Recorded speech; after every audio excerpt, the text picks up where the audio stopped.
अच्छा जी, इस तरह है कि हिपैटोबिलरी सिस्टम क्या है? हिपैटो किसे कहते हैं? लीवर। लिवर को। और बिलरी सिस्टम, डेफिनेटली वो जो बिलरी चैनल्स सारे बन रहे हैं वो, ठीक है। अच्छा, अब आती है आपकी राइट और लेफ्ट से हेपेटिक डक्ट्स आती हैं। वो कंबाइन होती हैं तो कॉमन हेपेटिक डक्ट बनती है।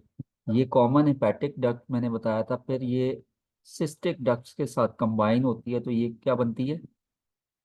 Common bile duct. ठीक है। अब ये आ रही हैं left and right hepatic ducts. ठीक है। ये कॉमन बाइल हेपेटिक डक्ट बनी। ठीक है। ये जो गाल ब्लैडर की तरफ से डक्ट आ रही होती है ना, ये ये सिस्टिक डक्ट होती है। जब ये hepatic duct, common hepatic duct और सिस्टिक डक्ट आपस में कंबाइन करती है तो ये नीचे जो चीज बनेगी ये क्या होगी? Common bile. ठीक हो गया। ये आपका बिलरी चैनल है। अच्छा, फिर हमने जब जेंट मेडिसिन के या शुरू के जो हमने इवन ओपन लेक्चर्स में पढ़ा था कि ऑब्स्ट्रक्टिव जॉन्डिस एक हो रहा था, तो वो प्री हेपेटिक भी था। सॉरी, ऑब्स्ट्रक्टिव जॉन्डिस नहीं, जॉन्डिस। ठीक है। जॉन्डिस था प्री हेपेटिक,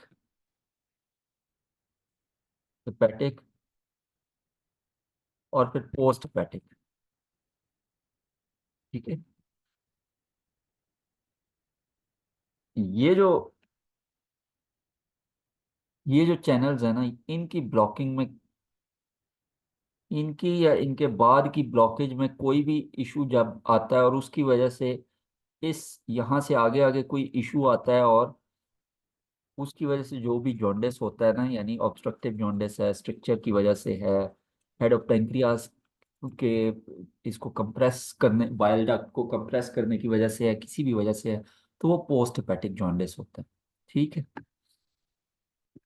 अब यहाँ पे सबसे जो आपका मेजर ऑर्गन है ना, that is the gall bladder.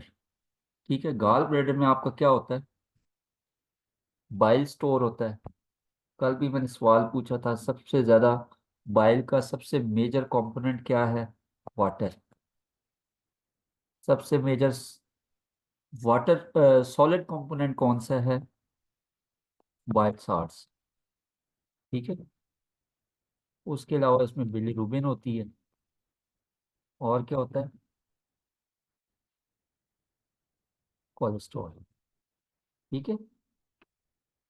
ये आपके बाइल की कंपोजिशन है जिसका आपको आइडिया भी होना चाहिए। ठीक है। अच्छा, फिर अब होता है कि इसमें आपके दो तरह के स्टोन बनते हैं।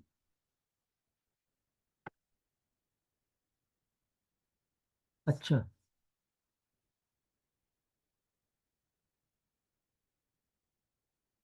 स्टोन कौन से होते हैं? दो तरह के होते हैं। Sir cholesterol. एक इंक्रीज ब्रेकडाउन ऑफ, जो आपका हेमोलिसिस की वजह से हो रहे होते हैं। ठीक है। दूसरे कौन से हैं? जिन्हें हम पिगमेंट स्टोन्स कहते हैं। और दूसरा कोलेस्ट्रॉल स्टोन्स होते हैं, कोलेस्ट्रॉल वगैरह की वजह से होते हैं। ठीक है। दो तरह के स्टोन्स आपके गाल ब्लैडर में बनते हैं। ठीक है। अब गाल ब्लैडर के पेशेंट किस चीज के साथ प्रेजेंट करता है यूजली? जो एक्यूट पैंक्रियाटाइटिस होता है ना, जो inflammation of the gall bladder है, एक्यूट कोलिसिस्टाइटिस। ठीक है। ये है गाल ब्लैडर का आपकी इन्फ्लेमेशन, एक्यूट कोलिसिस्टाइटिस। और कंडीशन जिसमें stone in the gall bladder, वो क्या कहलाती है? Stone in gall bladder पोलीलिथिएसिस।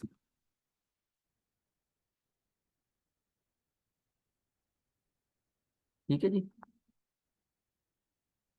अच्छा जी, राइट अपर क्वाड्रेंट पेन हुई आपको? Nausea, vomiting?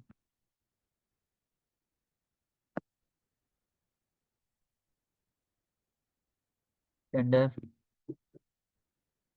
RHC, right hypochondrium. ठीक है।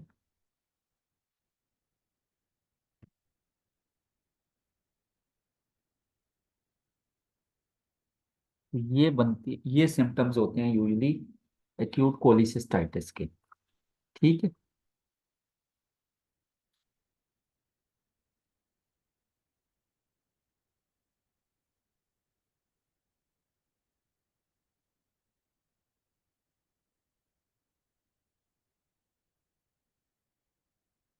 ठीक हो गया। अब पेन क्यों होता है? स्टोन के केस में पेन क्यों होता है?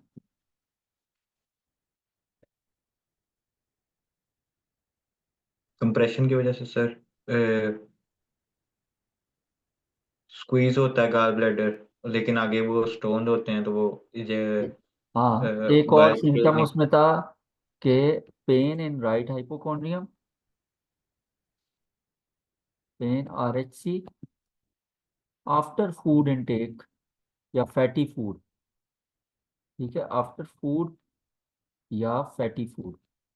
ज्यादातर फैटी फूड का एमसीक्यू में आता है ना सवाल। तो क्यों होता है? जब फूड आपका डूडेनम में होता है तो आपको पता है कि वहां से क्या रिलीज होता है, सीसी के, कोलिसिस्टोकाइनिन। और ये कोलिसिस्टोकाइनिन जो है आपका काफी सारे काम करा रहा होता है, उनमें से एक होता है कंट्रैक्शन ऑफ द जीबी। ठीक है, कंट्रैक्शन ऑफ गॉल ब्लैडर। ठीक है, इसके जो काफी सारे काम है उसमें से एक ये है कि contraction of the gall bladder.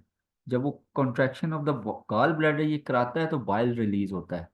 तो चूंकि को जब आपका इन्फ्लेम्ड है आपका गाल ब्लैडर, तो उस टाइम पे भी जाहिर बात है जब फूड तो आप लेंगे तो कोलिसिस्टोकाइनिन तो रिलीज होना ही है ना। तो उस टाइम पे जब ये आपका इन्फ्लेम्ड है गाल ब्लैडर, तो उस टाइम पे जब आपको कोलिसिस्टोकाइनिन इसकी कंट्रैक्शन करेगा तो उसके साथ पेन होगी। ठीक है, इसीलिए पेन आफ्टर फैटी फूड जो है ना वो होती है आपको। तो ये भी एमसीक्यू आ सकता है कि which hormone is responsible for the pen during. ठीक है, सर ये आया भी हुआ है हमसे। आया हुआ है। चलो, मैंने नहीं देखा था लेकिन हाँ देखो। जी, लेकिन वो थोड़ा चेंज करके उन्होंने दिया कि कौन सा ऐसा होता है जो इंजाइम्स वगैरह सिक्रिएट करवाता है पैनक्रियास से और बाइल कौन सिक्रिएट हाँ, करवाता वो कोलिसिस्टिकाइनिन ही है ना, उसका इसमें बड़ा इंपॉर्टेंस है है जी। इसमें ना। और ये ही रिलैक्स भी करता है एम्पूल ऑफ वाटर को। ये जो एम्पूल ऑफ वाटर नहीं कल हमने डिस्कस किया, ये वाला। ठीक है, इसको भी रिलैक्स करता है तो क्या होता है, ये जो बाइल शाइल रिलीज हुआ है, ये बाइल रिलीज होके आया, ये यहाँ से पेंक्रियाज के एंजाइम्स आए, तो ये एम्पुला रिलैक्स होगा तो ड्यूडेनम में ये सारा कुछ सिक्रीट होगा ना, और ड्यूडेनम से आगे रेस्ट ऑफ द इंटेस्टाइन में। ठीक है, तो वो इसको भी कोलिसिस्टोकाइनिन रिलीज करा रिलैक्स करवाता है। ठीक है। अच्छा, फिर एक छोटा सा पॉइंट बस याद रख लें, उसमें इतना ज़्यादा डिटेल में आपके जाने की ज़रूरत नहीं है। जो डिटेल वाले टॉपिक है वो मैं आपको करा ही रहा हूँ। ठीक है। अच्छा खैर, पहले ये कर लेते हैं फिर वो उसको डिस्कस कर लेंगे।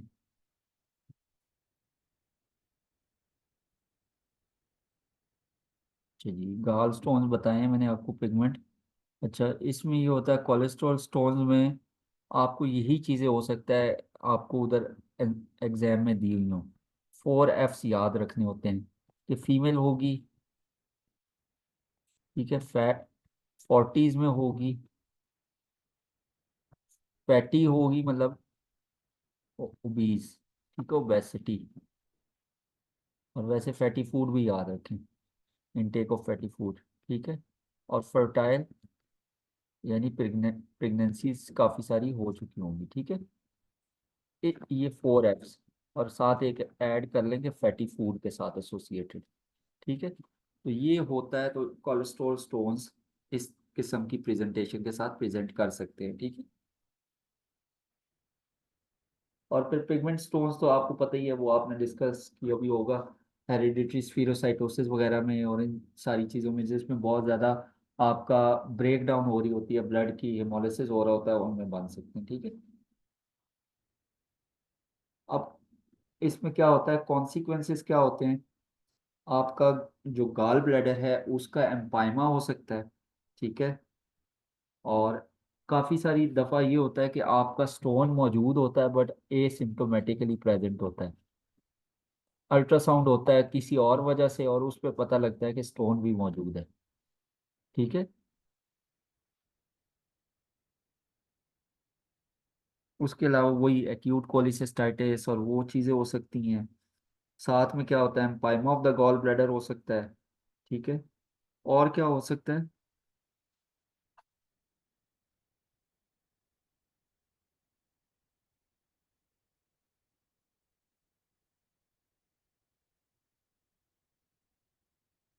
Stone in GB for a long period of time.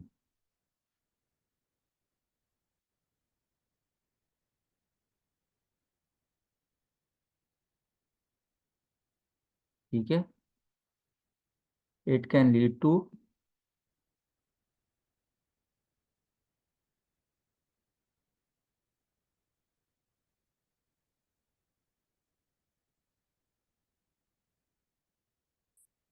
Poli.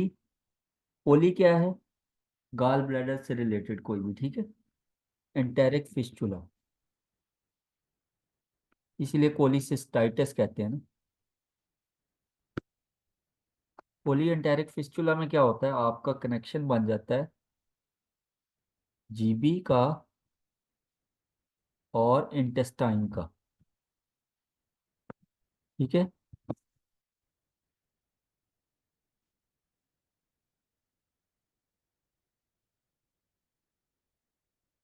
Direct connection बन जाता है। ठीक है।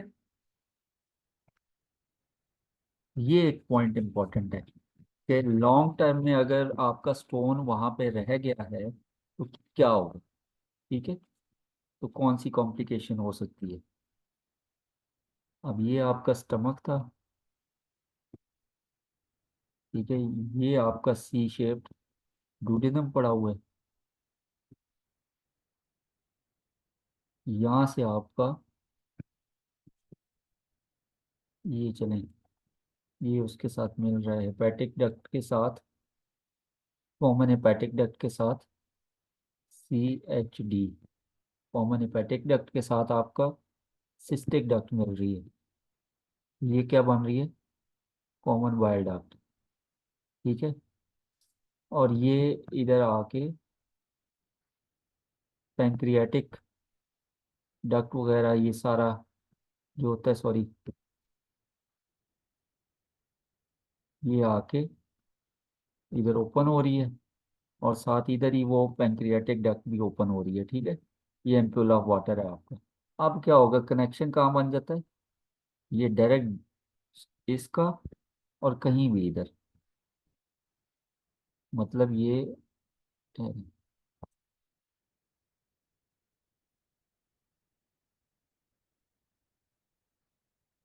गॉल ब्लैडर का कनेक्शन बन जाता है इंटेस्टाइन के साथ। ठीक है। यहाँ से स्टोन ने रप्चर करके इसको यहाँ से फिस्चुला सा बना दिया, तो ये आपस में कनेक्शन बना देते हैं। ठीक हो गया। तो ये स्टोन की वजह से अगर लॉन्ग पीरियड ऑफ टाइम के लिए वहां रह जाए तो ये कनेक्शन बन सकता होता है, कोली एंटेरिक फिस्चुला।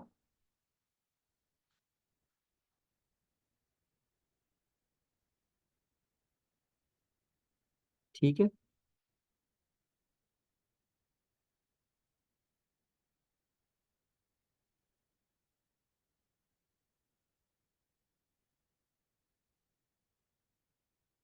अच्छा, फिर एक छोटा सा, अब इसमें जो बेस्ट इनिशियल इन्वेस्टिगेशन है ना, ठीक है, वो कौन सी होती है एक्यूट कोलिसिस्टाइटिस के लिए या कोलीलिथाइसिस के लिए?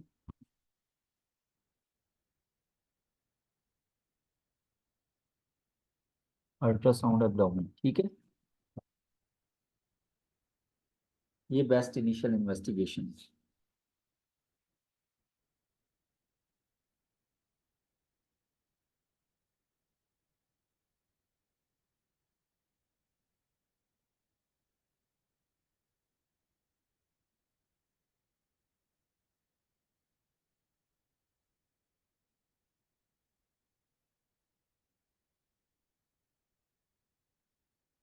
ठीक है जी।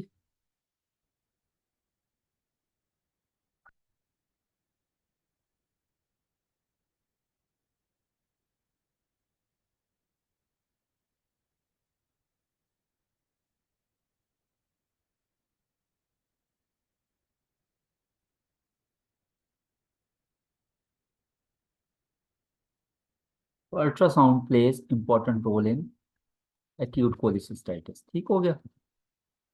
अच्छा, फिर इसी से मिलती जुलती एक चीज है।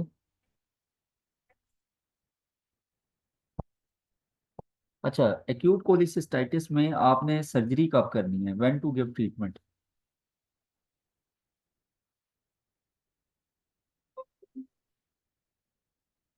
If symptomatic. आपने कोशिश करनी है, इसकी इनिशियल ट्रीटमेंट में आप देंगे आईवी एंटीबायोटिक्स, ठीक है, आईवी फ्लूइड्स वगैरह। Wait for inflammation to settle, ठीक है। तो after 6 to 10 weeks, after 6 to 10 weeks of initial attack, ठीक है, जो अटैक हुआ है आपका कोलिसिस्टाइटिस का, ठीक है, उसके 6 से 10 हफ्ते बाद आपने प्रोसीजर परफॉर्म करना है, ठीक है। तो मिनिमम वेट कितना हो गया, 6 वीक्स का। ठीक हो गया। ये आपने वेट करना और फिर कोलिसिस्टेक्टमी परफॉर्म करनी है। डेफिनेटिव ट्रीटमेंट क्या होगा, कोलिसिस्टेक्टमी, यानी गाल ब्लैडर ही निकाल दोगे अगर एक्यूट कोलिसिस्टाइटिस हुआ है, ठीक है। अच्छा, उसमें एक और इम्पोर्टेंट पॉइंट है, कौन से इंसिजन देते हो ओपन कोली में? लेप्रोस्कोपिक में तो आपका 3 या 4 वो पोर्ट्स होते हैं ना, ओपनिंग, जिसमें से पोर्ट्स बना के तो वो करते हैं। ओपन कोली में कोलिसिस्टाइटिस, जो कि टिपिकल आपका पुराना पहले प्रोसीजर हुआ करता था कोलिसिस्टेक्टमी के लिए, ओपन कोलिसिस्टेक्टमी, कोलिसिस्टेक्टमी। तो इंसिजन कौन सा देते हैं, इसका आपको पता होना चाहिए, कॉकर इंसिजन, ठीक है।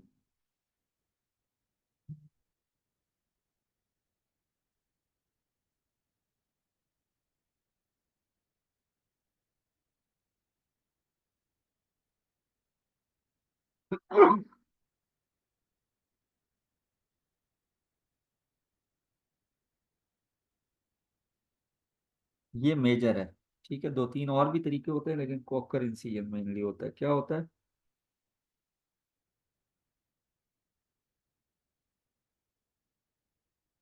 3 to 4 centimetre below and parallel costal margin on right side, right, ठीक है। 3 to 4 centimetre below and parallel to the right costal margin, ठीक हो गया। ये राइट साइड पे देते हैं, जाहिर बात है, गाल ब्लैडर होता ही राइट साइड पे है। ठीक हो गया जी। इसमें बस इतना कुछ ही था, इसमें आपने यही चीजें याद रखनी, ठीक है। अब आ जाते हैं, इसी से रिलेटेड एक चीज होती है, एक्यूट कोलंजाइटिस, ठीक है।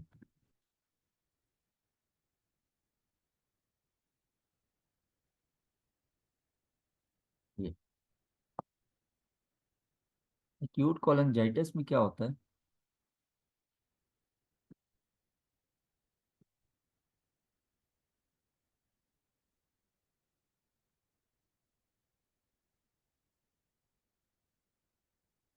कि जो आपका बिलरी चैनल्स है ना, ये उनकी इन्फ्लेमेशन होती है।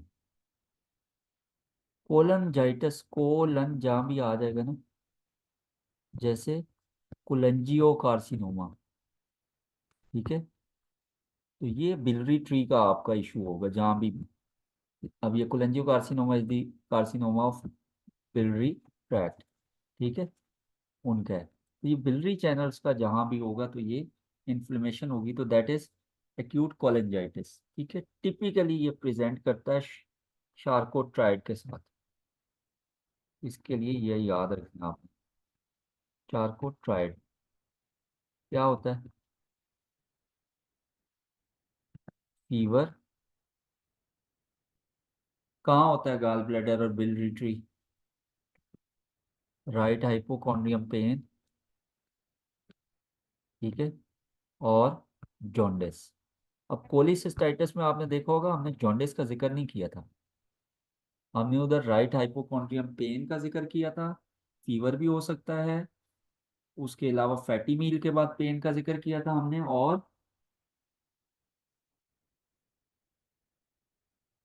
और नोजिया वॉमिटिंग। ठीक है, इसमें जो मोस्ट कॉमनली जो एक ट्राइड है दैट इज चारकोट ट्राइड। ठीक है। अच्छा, इस चारकोट ट्राइड में अगर आप ऐड कर लें प्लस,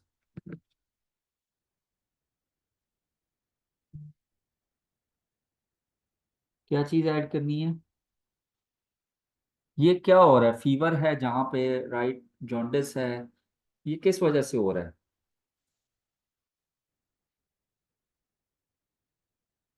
फिर ऑब्स्ट्रक्शन की वजह से, क्या है? हाँ जी। मोस्ट बाइलियरी कॉमन डक्ट कॉज, की वजह मोस्ट से। कॉमन कॉज इज दी गाल स्टोन्स। ठीक है, उसके अलावा इन्फेक्शंस हो सकती हैं, एस्कैरिस हो सकता है, एस्कैरिस भी इसका कॉज हो सकता है। ठीक है, कोई इंस्ट्रूमेंटेशन वगैरह हुई है, ई कुलाई, क्लैब्सिला, सूडोमोनास, ये ऑर्गेनिजम्स भी इन्वॉल्व हैं, ये भी आपने याद रखने हैं। ई कुलाई, क्लैब्सिला, सूडोमोनास, उसके अलावा एस्कैरिस। ठीक है। अच्छा खैर, चारकोट ट्राइड था, फीवर, आरएचसी पेन और जॉन्डिस। इसमें दो सिम्टम और ऐड कर लो प्लस, सेप्टिक शॉक, क्योंकि ये सेप्सिस ही है ना सारा, septic shock plus mental status changes, confusion वगैरह हो गई है, अल्टर्ड सेंसोरियम है, मेंटल स्टेटस चेंज। ये जो आप पांच चीजें बनी है ना, these three, one, two, three, और ये प्लस टू जो ये ऐड की है, ये मिला के अब बना देता है रेनॉल्ड पेंटार्ड। पेंटार्ड पांच चीजें। ठीक है,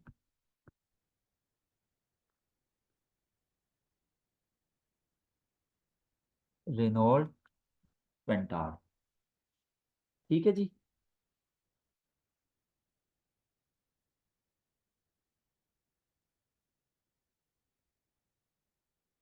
ठीक हो गया। अच्छा जी। अब इसमें ये होता है कि अब ये तो आपने सीधा सीधा हमने जिक्र कर लिया किस वजह से हो रहा है। Most common cause of cholangitis is stone in the CBD. ठीक है, ऑब्स्ट्रक्शन होती है जहां भी, क्या होता है, ये रूल है बॉडी में कि जहां भी ऑब्स्ट्रक्शन है, केसेस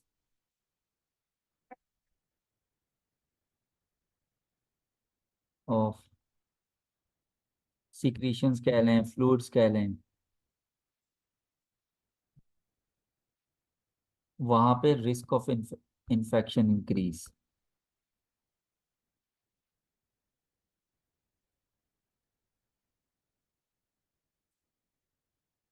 ठीक है, तो that is why this is infection ना, कोलेंजाइटिस भी हमने जिक्र किया।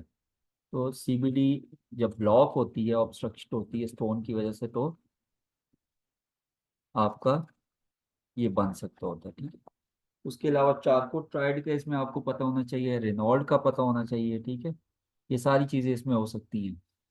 रेनॉल्ड होगा, शॉक होगा, तो ये सेप्सिस जो है ये बड़ा सीवियर सेप्सिस होता है, और शॉक वगैरह की वजह से फॉरेन पेशेंट की डेथ भी हो सकती है।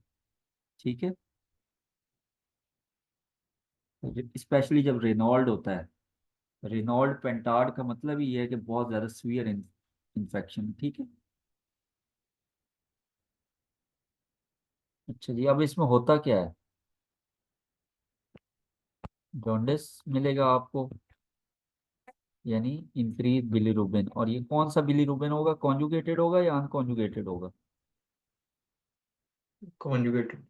कॉन्जुगेटेड, क्योंकि पोस्ट हेपेटिक है। ठीक है, यानी लिवर में हेपेटिक जगह पे उसकी कॉन्जुगेशन हो चुकी है बिलीरुबिन की, और वहां से बिलीरुबिन आगे मूव करना था, तो ये सीबीडी के लेवल पे ऑब्स्ट्रक्शन की वजह से इसका लेवल बढ़ा है। तो ये कॉन्जुगेटेड बिलीरुबिन। ठीक है। उसके अलावा आपको सीबीसी पे, कंप्लीट ब्लड पिक्चर जो होती है, उस पे इंक्रीज टीएलसी मिल सकता है, रेज ल्यूकोसाइट्स। ठीक है, ल्यूकोसाइटोसिस हो सकता है। उसके अलावा क्या आप करा सकते, एल्कलाइन फॉस्फेटेस, वो बड़ा वो होगा। उसके अलावा अल्ट्रासाउंड पे आपके common bile duct will be dilated. ठीक है, ये मिल सकती है आपको। ऑब्स्ट्रक्शन में कॉमन बाइल डक्ट जो है ना वो डायलेट हो जाती है। ठीक है, तो ये इस तरह आपको पता लगेगा। तो इसके अलावा जो आप इन्वेस्टिगेशंस करेंगे, उसमें एमआरसीपी है और ईआरसीपी है। MRCP is non invasive. ठीक है, और ये सिर्फ डायग्नोस्टिक है। डायग्नोस्टिक मीन डायग्नोसिस बना पाएंगे आप। लेकिन ईआरसीपी का ये रोल है कि बस एक प्रॉब्लम भी है कि इट इज़ इन्वेसिव, लेकिन रोल ये है कि it is diagnostic plus therapeutic. कि अगर आपने कोई ऑब्स्ट्रक्शन रिलीव करनी है, कोई प्रोसीजर परफॉर्म करना है, स्टंट पास करना है, कुछ भी करना है, तो वो भी आप ईआरसीपी के थ्रू कर सकते हैं। तो ईआरसीपी पे डायग्नोसिस भी स्टेब्लिश हो जाएगा, और थेराप्यूटिकली भी आपको रोल प्ले करेगी ये, बट इट इज़ इन्वेसिव।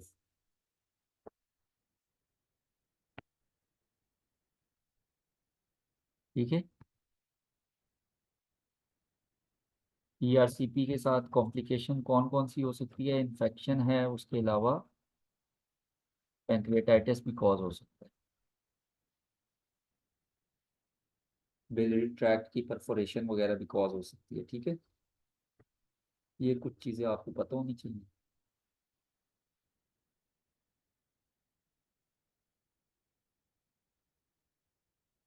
ये कोलेंजाइटिस था हमारा। ठीक है,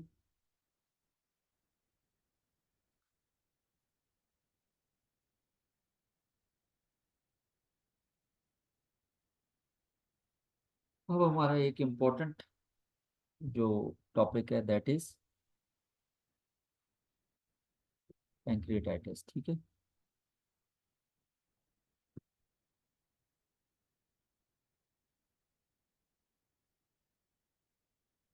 पैंक्रियाटाइटिस जो है ना आपका, this is the,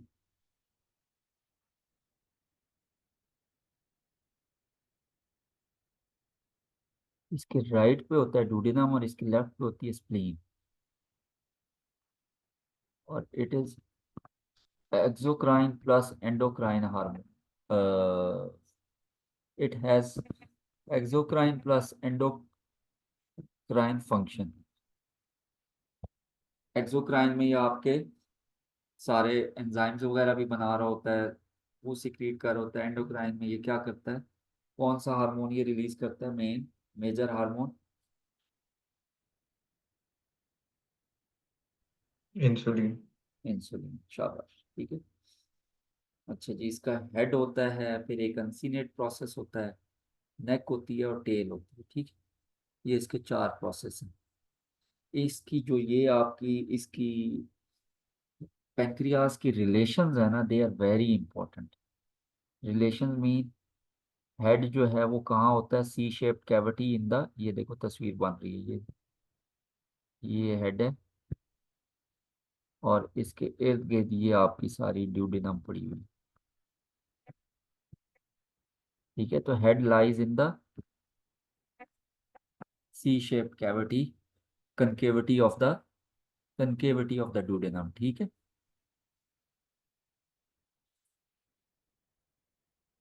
uncinate process जो होता है वो it is posterior to the superior mesenteric vessel.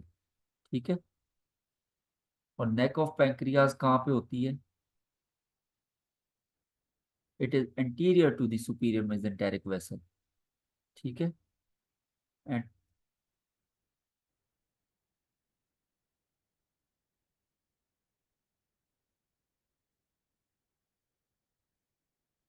और आपका जो पोर्टल वेन है वो posterior to the neck of pancreas बनती है।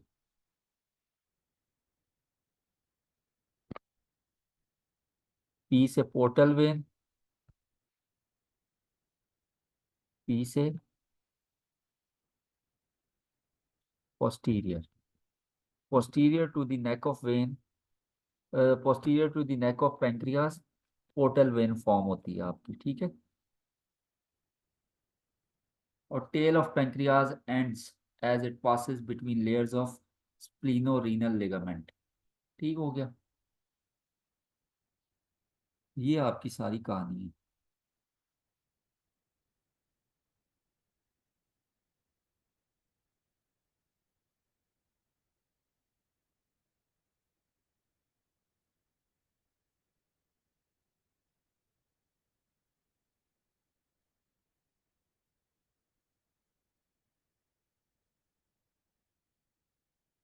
ठीक है जी।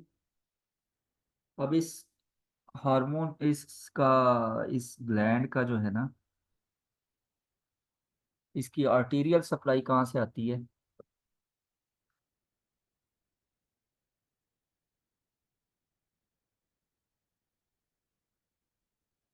पेनक्रियाटो, कहाँ पड़ा है ये?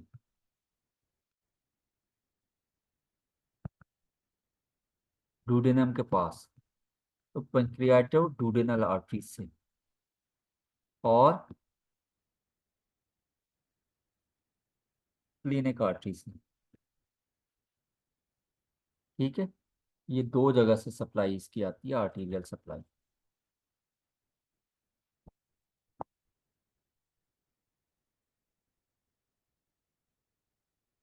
ठीक है जी।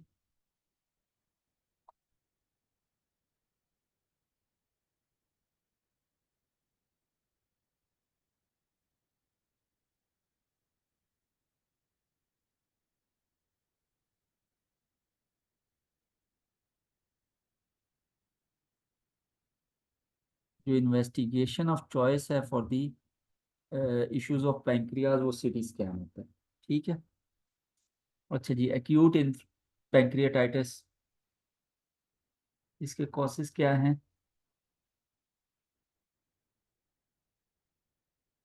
Gate smashed, I get smashed.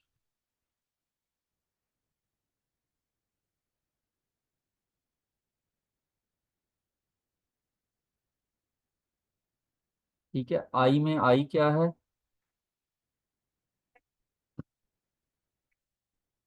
Idiopathic. कभी कभी बगैर किसी नॉन कॉज के भी हो सकता होता है। ठीक है। गेट में क्या है? जी से गाल स्टोन्स, ई से इथानॉल, ठीक है, टी से कोई टॉक्सिन ट्रॉमा। ठीक है। सर्जरी और ट्रॉमा। ठीक है। ट्रॉमा जैसे इवन वो जैसे मैंने आपको बताया अभी के ईआरसीपी के दौरान भी हो सकता है। ये पोस्ट ईआरसीपी भी इसने लिखा हुआ है। ठीक हो गया। उसके अलावा एम से मेटाबॉलिक, मम्प्स के केसेस में भी हो सकता है। ठीक है।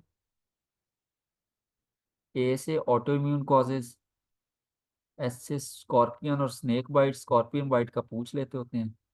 ठीक है। उसके अलावा एच से हाइपोथर्मिया, एच से हाइपर कैल्सीमिया। ये नोट कर लें, ये इधर आगे कुछ एक दो पॉइंट नहीं भी लिखे हुए बुक में, लेकिन जो कि इम्पोर्टेंट है इस लिहाज से। एच से उसने सिर्फ हाइपोथर्मिया लिखा हुआ है, बट इसमें हाइपर कैल्सीमिया भी है और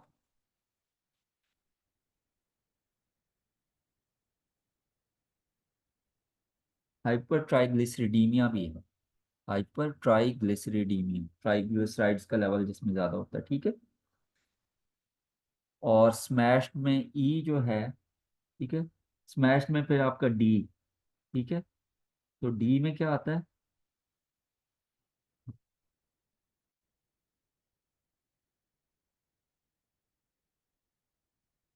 डूडेनल अल्सरेशन वगैरह के केस में, पैंक्रियाटिक डिवाइजम के केस में, ठीक है।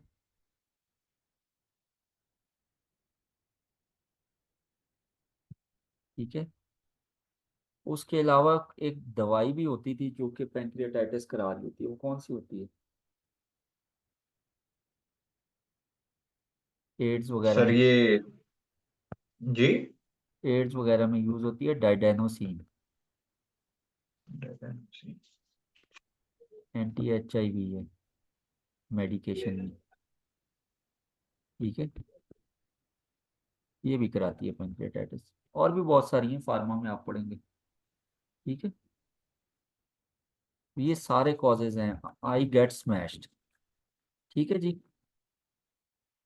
आई को आप, शुरू का जो आई था, आई गेट स्मैश्ड, वो आइट्रोजेनिक भी कह सकते हैं। हाइड्रोजेनिक कैसे? ईआरसीपी की वजह से। उसने बताया था ना कि हाइड्रोजेनिक क्या चीज होती है, कि कोई चीज आपने ट्रीटमेंट की गर्ज से की, लेकिन उसका कोई भी इफेक्ट आया तो वो हाइड्रोजेनिक होगा। तो जैसे ईआरसीपी तो आपने ट्रीटमेंट की गर्ज से कर रहे हैं ना, जिसकी भी करेंगे, हो सकता है कोई भी बिलरी ट्रैक का इशू था और उसकी वजह से आपने की, लेकिन उसकी वजह से आप जो पेंक्रियाटाइटिस करा बैठे, दैट इज हाइड्रोजन, ठीक है। तो क्लिनिकल फीचर्स में क्या होता है? Anterior pain and pain at the back, सामने भी, ठीक है, और वही पेन पीछे भी, तो हम इसको क्या कह देते हैं? Epigastric pain that radiates to the back, ठीक है। एपी, ऐसा pain, epigastric pain that radiates to the back, ठीक है। एपिगैस्ट्रियम का पता है ना कहाँ होता है? जी सर। ये आपकी चेस्ट वॉल बनती है ना, वो रिब्स वगैरह, ठीक है। ये मिड, इधर तकरीबन आपका, ये आपका राइट हाइपोकॉन्ड्रियम बन रहा होता था, ठीक है। ये एपिगैस्ट्रिक रीजन बनता था और ये लेफ्ट हाइपोकॉन्ड्रियम, ठीक है। तो ये रीजन आपका तकरीबन बनता है, ठीक है। तो ये फ्रंट और बैक, ठीक है। पीछे भी जो जार होता है ना, तो वो, ठीक है। सीवियर पेन होता है, नोजिया वॉमिटिंग साथ में हो सकती है, ठीक है। और इसका बहुत ज्यादा पेन होता है, हिकअप्स वगैरह भी हो सकते हैं, ठीक है। अच्छा जी, आप पैंक्रियास के लिए आपने इन्वेस्टिगेशंस कौन सी करानी है? ब्लड वाली देखी जाए तो क्या है? एमाइलेज, लाइपेज, इनमें से स्पेसिफिक कौन सा है? Lipase. Lipase is most specific, amylase क्यों नहीं है? एमाइलेज आपकी बॉडी में कहाँ सीक्रेट होता है? सलेवरी ग्लैंड से भी होता है, तो इसलिए स्पेसिफिक तो ना हुआ। स्पेसिफिक वो चीज होती है जो उसी चीज के लिए हो, सिर्फ पैंक्रियाज के लिए लाइपेज इज स्पेसिफिक, ठीक है। और एमाइलेज जो है वो फॉरन राइज करता है और 3 to 5 डेज तक रहता है, उसके बाद इसके लेवल नॉर्मल पे आ जाते हैं, ठीक है। और एमाइलेज का जो सिग्निफिकेंट होता है ना एमाइलेज का, कि एमाइलेज की value to diagnose pancreatitis, that is 4-fold increase. Mild से इंक्रीज हो ना, तो वो तो वैसे भी हो सकता है, तो 4-fold इंक्रीज, ठीक है। लेकिन एक इम्पॉर्टेंट पॉइंट ये है कि normal amylase do not rule out pancreatitis, कि अगर एमाइलेज नॉर्मल भी आ जाए, इसका ये हरगिज मतलब नहीं है कि आपका पैंक्रियाटाइटिस नहीं है। ठीक है।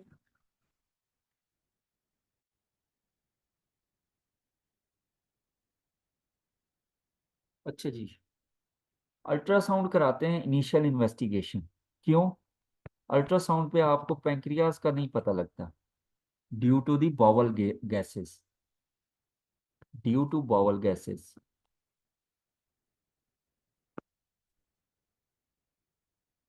आपको पैंक्रियाज का नहीं अच्छा नजर आते, बट अल्ट्रासाउंड हम करते हैं to to rule out any other cause, any other cause of pain, like polycystitis. ठीक है। गाल स्टोन्स, या सीबीडी की डायलेशन आपको मिल जाए। इस तरह की चीजें देखते हैं आप अल्ट्रासाउंड पे, तो बेस्ट इनिशियल इन्वेस्टिगेशन आपकी अल्ट्रासाउंड ही होती है। ठीक है। उसके बाद gold standard for pancreatitis is,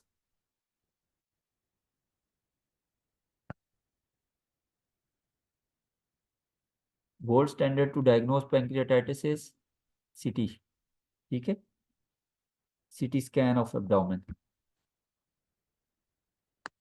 CT scan,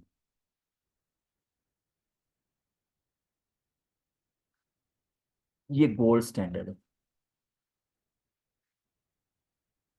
ठीक है। उसके अलावा एक एमसीक्यू आ जाता है कि which necrosis is found in pancreatitis, तो that is fat necrosis.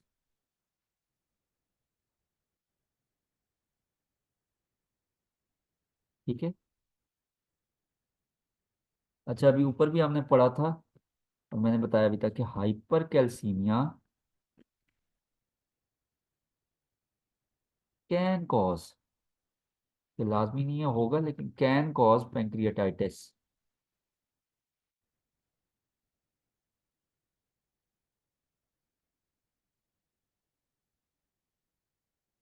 But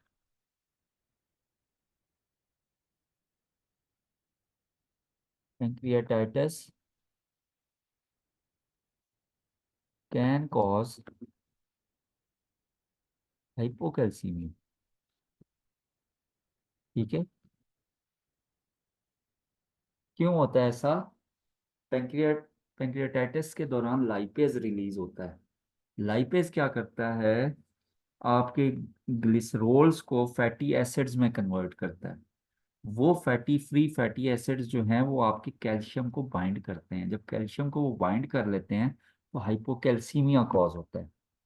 तो पैंक्रियाटाइटिस कैन कॉज हाइपोकैल्सीमिया। और पैंक्रियाटाइटिस खुद किस वजह से हो सकता है?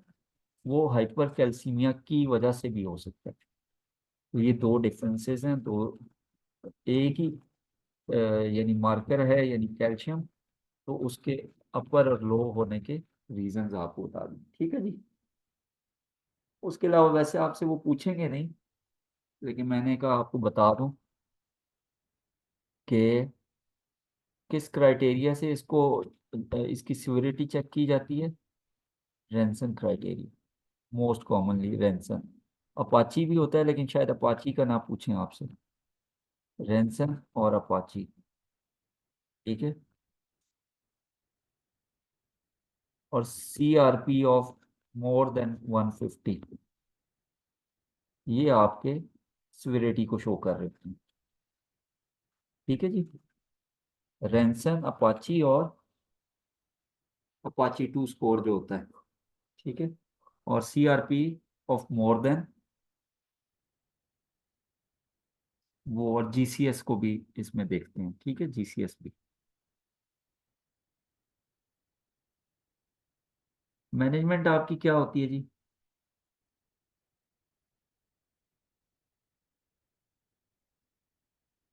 कंजर्वेटिव ही होती है, फ्लूइड्स देते हैं। हाँ, एनपीओ करते हैं सबसे पहले और फ्लूइड्स देते हैं। ठीक है। एनाल्जेसिया, पेन रिलीफ भी आप देते हैं। ठीक है। और जो भी कॉज है उसको रिमूव किया जाता है।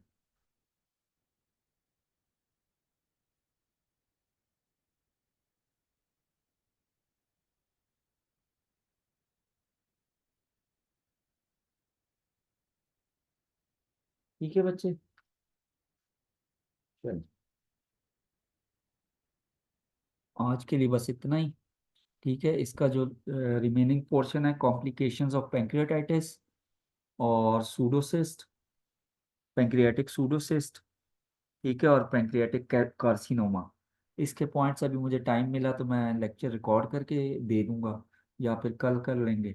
अभी क्योंकि आज जो है वो मैंने एक जगह जाना है अभी, मेरे अब्बू आ रहे हैं अब्रॉड से, तो फिर उनको पिक करना है, तो बस इसलिए। ठीक है। ओके ओ, ओके सर, नो इशू। ओ, ओ, अल्लाह हाफिज।